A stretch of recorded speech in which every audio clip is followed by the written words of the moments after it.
Good morning, good morning. I hope this finds you safe and well, because that is the most important thing. Well, here we are. We're a few days after the solstice. It's as dark as anything. I've got all the lights on in the kitchen and the ring light on the video camera. And I'm wearing my big winter jumper. Well, one of them. It's ridiculous, isn't it? The weather doesn't seem to know if it's going to be raining or sunny. But hey, it's the British summer, so what should we expect? Right. Okay. What have we got for you today? Oh, this morning we have the HSE Chemicals Survey, which has just come out. It was announced on Monday. I'm going to pop the link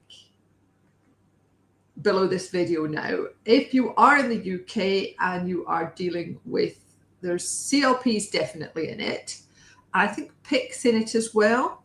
There may be something about biocides. To be honest, I have gone in and had a little look at the CLP bit of things, and I have not done anything else. What I noticed was that, yes, it's biocidal products and GBBPR is the other thing. But yeah, what I noticed about it is that for CLP, certainly, there's a big, long list of things saying this is what we plan to do. And then there are questions about the HSE's approach. So it's not your usual, do you like this? Do you like that? And it takes 5 minutes to do. It's going to take a bit of working through and thinking through, but I think it's a really important thing to do if you are covered by this legislation, to go in and make your views known.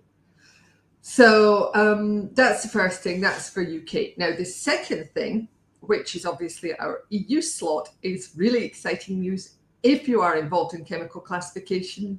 Yeah, like me.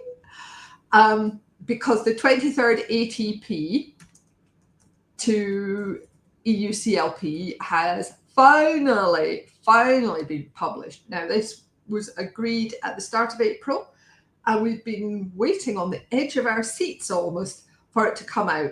So I'm going to pop the link for you to download it.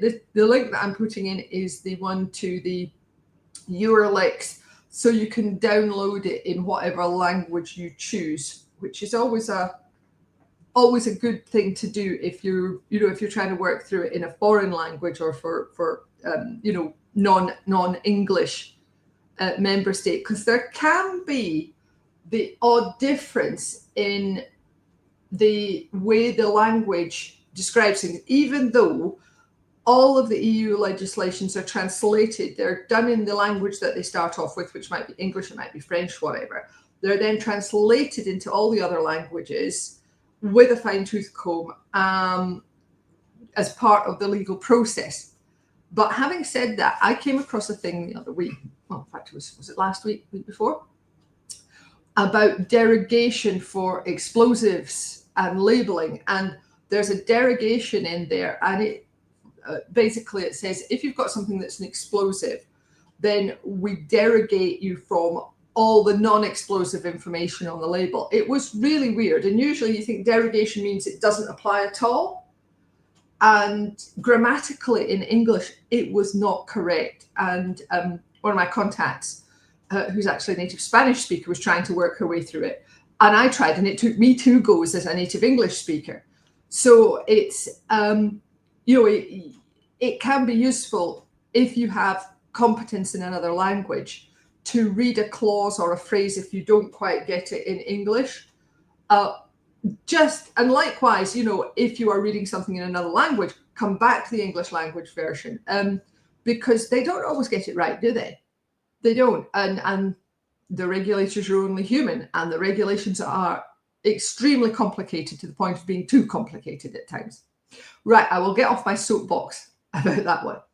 So what else do we have for you today? Funny videos. Oh, we've got a good one. The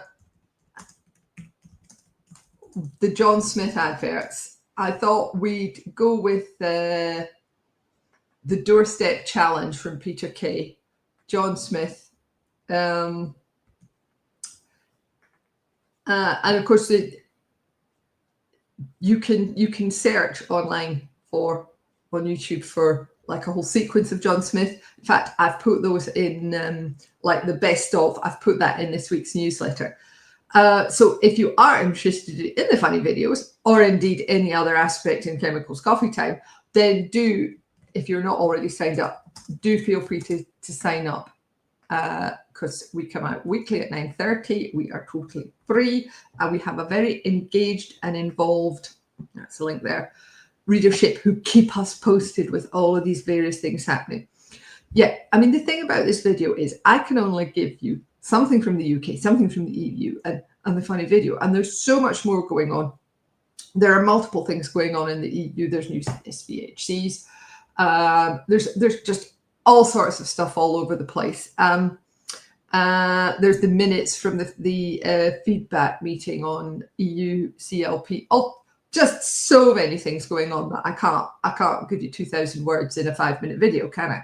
So if you like what we do in the video, then you may very much enjoy the newsletter. So that's it from me for today. I hope you have a lovely weekend. Take care of yourselves, and I hope to be able to chat to you again next week. Bye.